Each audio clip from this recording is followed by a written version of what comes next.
today is going to focus on economic policy in Africa and AI ways of mitigating some of the detrimental policies in Africa. If you don't understand it, feel free to ask me to repeat myself, because sometimes I can speak a little bit fast, or students tell me I have a deep African, French, and British accent. So we are going to, the talk is gonna combine uses of AI with an introduction of policies in Africa. So let me talk a little bit about what AI is. When we are talking about AI, we are talking about artificial intelligence, and basically artificial intelligence uses algorithms and dynamic modeling to process data, make decisions, and learn outcomes. And they do this faster and in a more accurate way than human beings. And so with regards to this talk, I have been looking at policies in Africa, especially in Franco-afrique countries, and looking at ways of mitigating the poverty in such areas. As you all know, most people think of Africa as a very poor continent, despite the fact that Africa has a lot of natural resources. And so when I give my economic policy talk on Africa, the questions that are most asked are, why is it that Africa has all these natural resources, yet they are seen as being very poor? And so when we're talking about AI systems, they can recognize the causes of poverty and can help improve farming and agriculture, increase education, as well as help inhabitants learn new skills to help support their communities. AI can also help with distribution of aid in poor and war-torn areas. So that is the introduction of what AI can do as far as the African continent is concerned, and as far as specific countries in Africa are concerned. So before going on to talk about more uses of AI in Africa to help mitigate causes of poverty, I'm gonna go ahead and talk about economic policies that help bring about the main causes of poverty in Africa.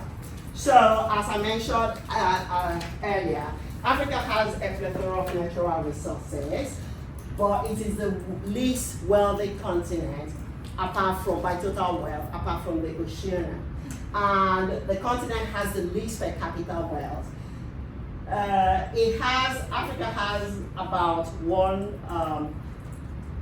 54 countries, but worldwide there are 195 countries in the world, okay, and that includes 193 plus the Holy See and the state of Palestine. Yeah, and so USA also recognizes Kosovo and Taiwan, bringing the total to 197, just to call them. Okay, and so within the African continent, there are 54 United Nations countries, as I mentioned earlier. And one of the things to know is that the continent has the largest reserve of uranium, diamonds, cobalt. You had a question? I think your mom. Okay, so it has the largest reserve of uranium, diamonds, cobalt, and platinum. And the continent holds about 65% of the world's arable land, and about 30 to 50% of wealth in most African countries are ascribed to their natural resources. So it has 30% of the world's mineral reserves, 8% of the world's natural gas, 40% of world's gold, 12% of world's oil reserve, and 90% of world's chromium and platinum. And you all know that platinum is very, very expensive. And over 65% of the over $81 billion trade in diamond was sourced from Africa. That means that over 65% of diamonds that are traded annually are from Africa. So according to International Energy Agency, if current trends continue, Africa, by 2030, 80% of the world's port will be in Africa, and 62% will be located in sub-Saharan Africa. We have to bear this in mind, considering the natural resources of Africa. Okay? In Africa, there are over 19,000 gem variations, and that is over 50% of the gem turnover. And there was a time I was a gold broker, okay, part-time. And so as a gold broker, what you do is you get gold from, say, Nigeria or Ghana. You guys know Ghana has a gold reserve of gold. And so American jewelers are very willing to buy it, okay? And we're talking about 22 karat gold, 22 karat gold. And so as a gold broker, I don't have any monetary investment. They send me the gold, I go to the jewelers I know, I sell it, I take a percentage. It's very lucrative, okay? It's very, very lucrative. Okay, and so according to International Energy Agency, like I said, 80% of the world's port will be in Africa, despite all these resources that they have. So those are some of the inequities that you see in economic policies in Africa. And that is why a lot of those African countries are very, very poor. Okay, so generally we are cognizant of the fact that there is quite a bit of corruption by government officials in some of those countries, and that is one of the main issues. There is bad governance, and there is lack of equitable joint ventures. So you have these foreign corporations that come to Africa and they want to mine their resources. And for instance, I'm originally from Nigeria. Nigeria is an oil producing country. You get the oil from the Delta. And so if I go to Nigeria and go to the Delta states, I will see fields of burning oil. Okay? So you have companies like Exxon and Mobil that come there, they mine the oil, and then they export it and they make billions of dollars, whereas the Delta is poor and they are prone to pollution. You know, the byproducts of the oil production is, left there in the rivers and stuff like that. And the question that begs to be asked is why then do those countries and their presidents allow such companies to come there and mine the oil? For instance, I was in Dubai some months ago, okay, more than I think 40 years ago. He said that Dubai, the airport was a very ratchet little airport. Okay? I mean, when I say ratchet, I do not mean it in a bad way. It's a small, rinky-dinky airport. You go to Dubai now, okay? The airport, I got off the airport, I was like, ooh la la. I mean, something that was rinky-dink, and the majority of the money came from oil, and now they're doing tourism. Okay, and so they're getting a lot of money from that. And when you go to Dubai, you don't see Dubai people that are poor. At least when I was there, I did not see. I'm talking about indigenous Dubai, because you go to Dubai, you see a lot of foreigners, people from different countries, India, China, whatever, working there. So what I'm talking about the original Dubai people, because their government provides for them from the money that they get from their natural resources. When you come to African countries, especially a country like Nigeria, that used to be the giant of Africa, you talk about bad governance. When you have bad governance and bad presidents, you do not have money for education and infrastructure. But one of the positive joint ventures is with De Beers. I don't know whether you all have heard of De Beers diamonds, if you wear black diamonds. De Beers, okay, it's one of the largest producers of diamonds. And they harvest diamonds a lot in Botswana. So what they did, which I commend them for, and I commend the president of Botswana, because I think he's kick-ass. But anyway, so the president of Botswana reached an agreement where they have a 50-50 agreement. Okay, so if you talk about that 1,000 and something carat diamonds that's gonna fetch 300 million, Botswana is gonna get 150. De Beers is gonna get 150. And not only that, De Beers sweetened the deal by giving the country 15% stake in De Beers shares. That is impressive. So every profit that De Beers makes, the country will get 15%. And I appreciate the fact that De Beers recognizes the fact that they are making a crap load of money.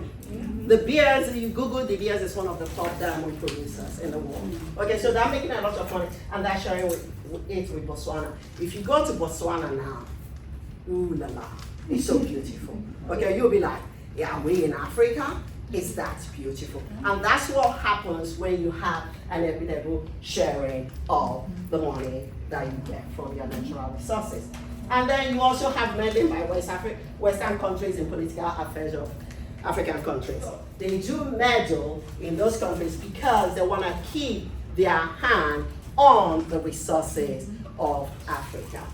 And so we talk about inequalities due to colonial and post-colonial processes that created or worsened unequal access to natural resources. And I'm going to focus, because this is a case study about why African countries are doing so bad. For instance, the creation of France, of the CF France, okay? So what happened with the CF France is that France, France used to colonize some African countries. Right. Okay, they colonized about 14, and we're gonna talk about the 14. But before that, I remember Dambisha Moye, when she wrote her book, Dead Aid. Because in her book, if you all have ever read the book, Dead Aid by Dambisha Moye. Okay, so she said that, countries give aid to Africa. And basically her thesis of her book is that African countries should stop accepting aid from Western countries, okay? And just go ahead and try to do better for themselves. And so I remember, when I was younger, when I first came into America, I was like, gee, why would you say that? I mean, aid is aid is a beautiful thing. But she stopped by her gun, she said, it's a very bad thing. And she was saying that Western countries, that give such aid, attach requirements to them that seem to need the African countries to remain poor and be dependent on their aid.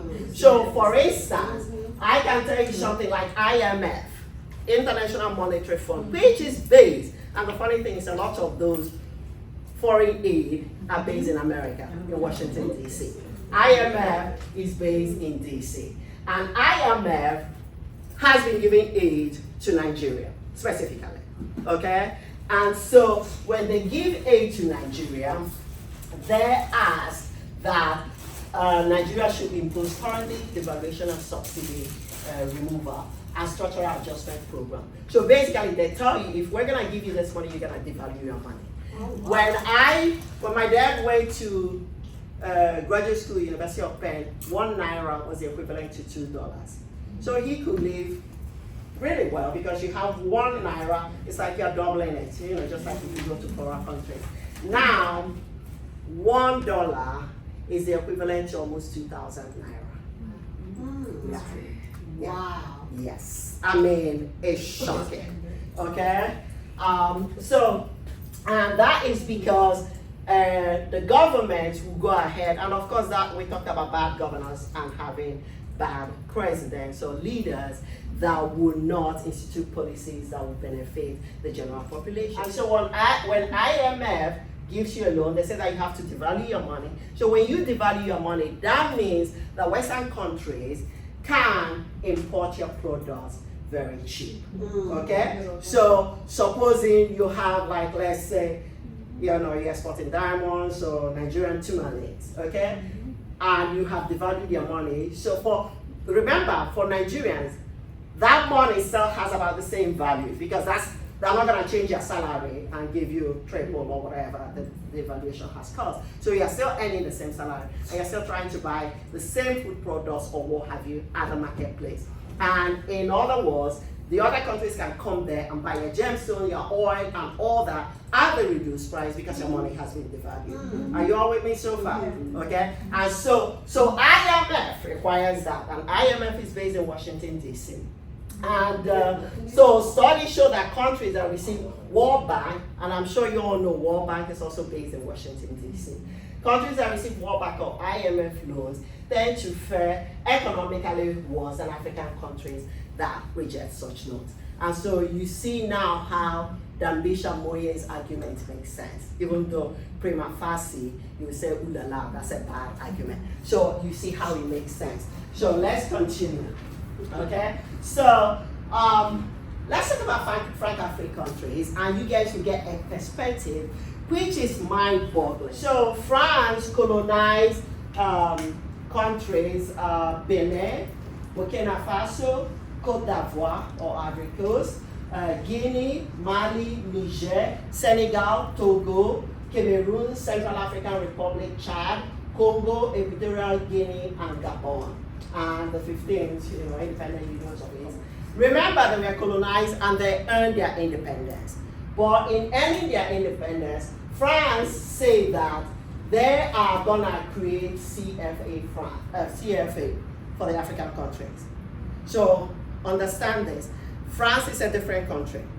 We have those 14 or 15 if you include Independent Union of Comoros. So let's stick with 14, but Independent Union of Comoros also includes. So France is a separate country, and then they tell these 14 countries, we are gonna print your money. Oh yeah, I mean people don't know a lot about the history of Africa, and they talk about Africa being poor and all that. It's just a total mismanagement of the assets. So they tell them, ooh la la, we're gonna print your money. Are you with me so far? So now France has been printing the money of those 14 African nations, okay? And so, the CFA, Corporation Financière en Afrique Centrale, or, Colonies Françaises d'Afrique, meaning former African colonies of France, okay? Under the agreement, France decides monetary policy for the 14 African countries. So France can say today, ooh la la, we want to devalue your money. And they devalue. Anyway, so France determines the monetary policy of these 14 African nations, okay? Under the agreement, they decide the valuation of the CFA. So they can say, France can say, mind you, CFA is different from the France, the French France. Like if I go to France, when I go to France, France is very, very expensive. You go to the restaurants, you go to the hotels, they're freaking expensive, okay? So when they devalue the money, they can say, ooh la la, one French, when I say French, I mean France, okay, the former colony. So one French franc can be the equivalent of 10 CFA, okay? Are you with me? So when they do that, they can go to, so let's say Ivory Coast, when they used to harvest the ivory, okay, from Ivory Coast. Ivory Coast used to produce a lot of ivory. So when they used to harvest ivory from Ivory Coast, they pay for them on a devalued currency. Are you with me so far? Okay, so the French Treasury backs the CFA France and controls 50% of foreign exchange reserves. So those 14 countries will make sales to whoever, France, United States, whatever. French will take 50% of that sale foreign reserve. It's mind-boggling. Yeah. You are not mandated to deposit that 50% into our bank. Okay, that's what they say. But apart from that, 85% of their budget flew to France. So imagine America's budget. America gives 85% to France. Are you with me so far? We are a sovereign nation that is supposed to have gotten your independence.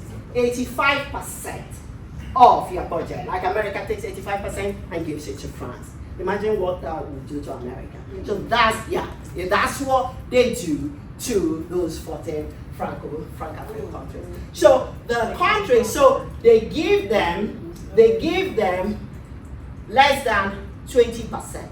Wow. Yes. And then if you want more for whatever to build schools, you have to borrow the money that you earned and they took. What? This is happening today. Yeah, that's what I'm saying. When people talk about African countries, I'm like, they have to. All right, girl. They have to borrow back their money as debt. And remember when they borrow their money as debt, France imposes the interest. So these countries are limited to no more than 20% of the transfer funds. So out of that 85% that they gave France, when you are begging them and borrowing the money, they'll tell you can't get more than 20%. Meanwhile, the billions that made in sale, France deposits it and earns interest on that. So France will not be as rich as it is today, were it not for riding on the backs of Africa. So that's what people need to know. Like when they talk about Senegalese or Africans going to France and they want to stay there, people are like, oh, why are those immigrants, going to France or whatever? You've taken their money. You've taken their natural resources. There's nothing there. You should be happy to welcome them in the country because African countries built France, and that's a fact. Okay? So France can veto any request over 20%. So France argues that the money it takes from Franco-afrique countries are to pay for buildings and infrastructures built over a century ago when France colonized Africa. Help me understand that reason. Do you understand what they're saying? Yeah. They're saying we are taking 85% of your budget because we built houses, etc., government offices and all that when we colonize you. That's what they're saying. And then we'll talk about how the president allows that. So of course, as you know, this causes financial difficulties for the countries. The devaluation of the CF franc leads to high inflation. So when you devalue it, what's going to happen is that people, like if they're trying to buy bread, if they're trying to buy milk, it's going to be very expensive, okay? And of course, you can pay for housing and all that, okay? Refusal by any leader of the 14 countries to pay the colonial tax often results in coup. So France, usually, it's very interesting, France will say that they used to have leaders of the French-Afrique countries come to France to go to school, your bachelors, your masters, and they forge relationships with them. So it's that when they go back, France helps them, like if they're doing a coup or whatever, helps them get into power, then because you all are bodies, you'll be willing to go with what they say so long as you get money. And that is what is happening. So in 1963, Sylvanus Olympio, he planned an independent monetary project and he was assassinated by mercenaries that were doing by France. France said that they did not kill him. France said that the mercenaries just happened to have been trained in France, but they did not, send them together. He wanted to do what Iranian Shah wanted to do back in the day. Have control of their money, have them print their money. And when you print their money, you are independent. You're not going to be sending stuff to France anymore. Recently, there has been 3 successful coups within Franco-afrique country. Burkina Faso, the interim president is Ibrahim Traoré. Okay, the coup was in September 2022. And Mali, the interim president is Assimi Goïta. Coup was in 2021. And Niger, President Tchani, coup was in 2023. And there existed ECOWAS, Economic Community of West African States. Okay, because ECOWAS was pressurizing them to restore order and not, go ahead and change the currency as it is. And then the question that begs to be asked is, why does ECOWAS do that? ECOWAS is supposed to be an amalgamation of West African states, okay? And you ask, why does ECOWAS want them to do that? That's because ECOWAS and the members have been financed by other countries, okay? That it is important for all the African countries that were once colonized by France to have the autonomy to determine their monetary policy. How can you be a sovereign nation, a sovereign country that is supposedly independent, and you allow another country to determine your policy? So when we talk about policies in Africa, and like we talk about uranium, only 5% goes to the government of the republic. So having said that, let me conclude by going back to AI and its benefits in Africa. So when we are talking about AI, Stanford researchers found that satellite imagery and AI can be used to help fight poverty in Africa. So you can use night lights, which is an indicator of development. You know, at night, if people are poor and they don't have lights, you're not going to see patterns of light. I mean, when you go to big cities, you see the patterns of light. And day, images of roads, agriculture, roofing, and housing structures help provide indication of wealth. And so they use the AI tools to provide logs that can train themselves to detect patterns of wealth, and that helps with their policies towards mitigating poverty in Africa. Okay, so for instance, if they find if they find that these areas are very poor, then they are more inclined to go out there and find why or the justification for the poverty. And the last thing I wanted to say, it can predict weather patterns so as to optimize planting cycles. So in Africa, if you can predict weather patterns, you can determine when to plant, such as that you optimize your crop harvest, without storms damaging your products. And they can diagnose diseases from medical images, especially in poorer rural areas where there are not doctors. They can actually train technicians, not doctors. And if a patient comes in, you take a picture of whatever area that is hurting, and then it gets transmitted to a doctor in a more city-like area, and they can give a diagnosis without the person having to go to the clinic. And it also enables urban planning and public transportation system to reduce congestion and pollution. And so AI has been used, especially in South Africa and Namibia, in determining their roads, the way of building their roads so that they will reduce congestions, which helps with economic stability because individuals can use it. And finally, the negatives of AI in Africa. It can lead to job displacement and exacerbation of current inequalities. Okay, because when you're talking about AI, usually it's the poorer people, the richer people that can be trained to use AI. Poorer people are less likely to be trained, so continuing the pattern. And of course, it requires robust governance structures. Okay, if you have a good government that can determine, this is how we're gonna train individuals to make sure that they can use this AI to help everybody. You've got to have that. And then, of course, you need to safeguard against biases and ensure ethical AI use. So it is important that there is no tribalism, there is no classism in the utilization of AI or training people to use that. Am I waiting time? You done. Okay, so that's okay. One question we have to get on. One question. Okay.